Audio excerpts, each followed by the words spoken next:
Salam, hər vaxtınız xeyir. Bu dərsdə mən X-Setup haqqında məlumat vermək istəyirəm. X-Setup nədir? X-Setup strategiyasından necə istifadə edə bilərsiniz? Bir növ bu əslində biraz üçbucaq patern kimi də görə bilərsiniz. Yəni qiymətin sıxılıb qaldığı bir bölgədən ilk aldığı reaksiya ilə gedəcəyi yön deməkdir. Bunu range'in içində də görə bilərik biz. Dediyim kimi üçbucaq patternin içində də həmçinin qiymət sıxılır və bir yönə partlayır. X-Setup nəyə görə deyilir? Çünki bu X-Setup trendlərin kəşfməsindən yaranan X formasının tam mərkəzindən aldığı ilk reaksiya olur. Mən də qrafikdə çalışacağım, gördüklərimi yəni göstərim sizə. Misal üçün buralarda X-Setup X yəni nə formada olur? Belə deyim, qiymət gəlir bu formada belə yığılır və bu cür bir üçbucaq yaradır və buradan sonra reaksiyasını alır. Ya yuxarı ya aşağı doğru bu formada. Mən də bu formalardan tapım, görüm harda var. İlk aldığı reaksiya, misal üçün 30 dəqiqəlikdə, bilmirəm 15 dəqiqəlikdə necədir, mən belə bir şey görürəm burada. Həm trend qalxır burada. Burada da düşüb. Fikir verirsiniz, bunun kəsişməsindən qiymət qalxıb. Bu indi 30 dəqiqəlikdə də 15 dəqiqəlikdə daha rahat görə bilərik məncə. Burada demək olar ki, X-Setup var. Bunu həmçinin gün içi trade eləyəndə sizin qrafikdə qarşınıza çıxacaq ki, qiymət sıxışıb qalır.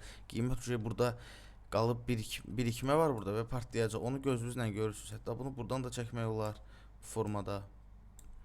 Bu da buradan düşür. Hətta bunu buradan çəkmək olar. Amma çox uzağa getmək lazım deyil. Bunu buradan belə çəkirsiniz. Qiymət gəlib yığılıb görürsünüz bunun içində və burada reaksiyasını alıb qalxıb. Burada fikir verirsiniz qiymət necə sıxışıb qalıb. 15 dəqiqəlik şamlarda iri bir hərəkətlənmə yoxdur.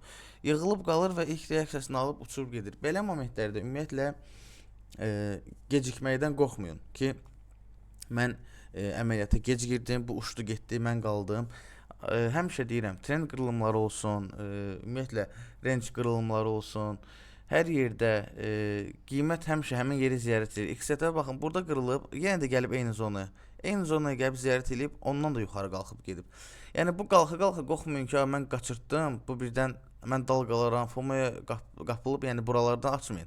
Aça bilərsiniz, scalp eləyə bilərsiniz. Bu haya kimi deyək ki, bu da risklidir. Buradan risk düşüb, buradan reaksiya alıb qalxa bilər.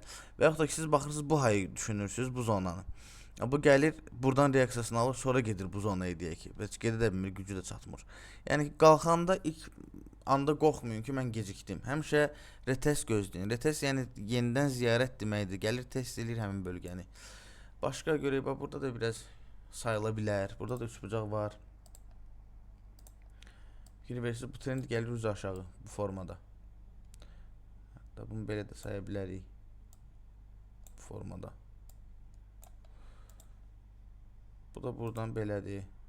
Burada da X yarana bilər. Hətta bunu belə də çəkə bilərik. Bu lap daha aydın olur. Bu formada. Fikir verirsiniz, qiymət gəlir üçbucağın içində, range'də qalır və partlayır yuxarı. Range nə deməkdir? Range haqqında bundan əvvəlki videolarda danışmışdım. Range üçbucaq formasında olan range, yəni buradakı da qiymət sıxılıb qalır üçbucağın içində və yaxud da ki, bu formada. Range buradır. Qiymətin nə yuxarı, nə aşağı hərəkət etmədiyi bir müəyyən bir diapazon arasında qalıb, intervalda qalıb, misal üçün 84 ilə deyək 74 arası, 10 dollarlıq, 20 dollarlıq qiymət aralığında hərəkəti qalır. Nə gedir dirənci ala bilir, nə gedib dəstəyi ala bilir. Qiymət sıxışır, qalır bu bölgədə. Siz bu bölgədə olanda qiymət nə etməlisiniz? Sadəcə gözləməlisiniz. Ümumiyyətlə çox iynəli bölgələrdən, range bölgələrindən uzaq durmağa çalışın. Çünki o momentdə qiymətin hansı yönə gedəcəyi bilinmir. Bu gəlir buradan yığılıb yuxarıda partlaya bilər, gördüyünüz kimi aşağıda partlaya bilər. Siz nə edə bilərsiniz? Gözlüyüz ilk qırılma harda olur? İlk şam, gövdəli şam harda bağlanır? Aşağı bağlanır. Bəli, bağlandı. Test elədi, buradan giriş eləyirsiniz. Bu hissə range hissəsidir. İlk qırılma nöqtəsi bu şamdandır.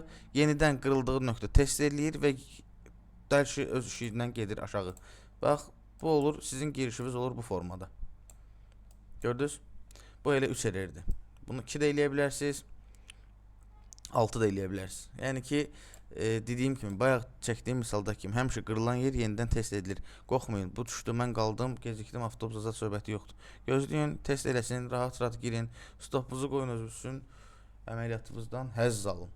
Deməli, X setup belədir. Ümid edirəm ki, aydın oldu. Paternlərdə də bu cür şeylər var. Qiymət gəlir, sıxışır, partlayır.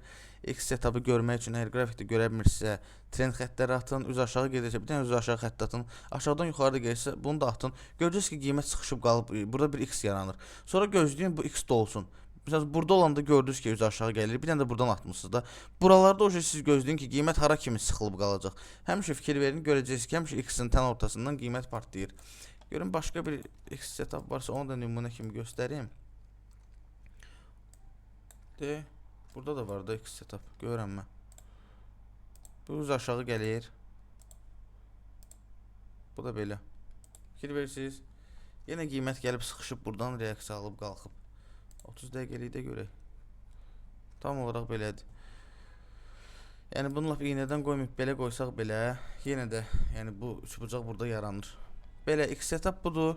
Ümid edirəm aydın şəkildə izah Bundan qabaqki bəzi videolarda videoda donma olduğunu müşahidə elədim. Həm kommentdə yazdılar, həm sonra özüm də gördüm. Bilmirəm nəyə görə idi. FPS-i saldım aşağı. Ümid edirəm bu video donmaz. Bu qədər. Gələn dərsdə görüşənədək sağ olun.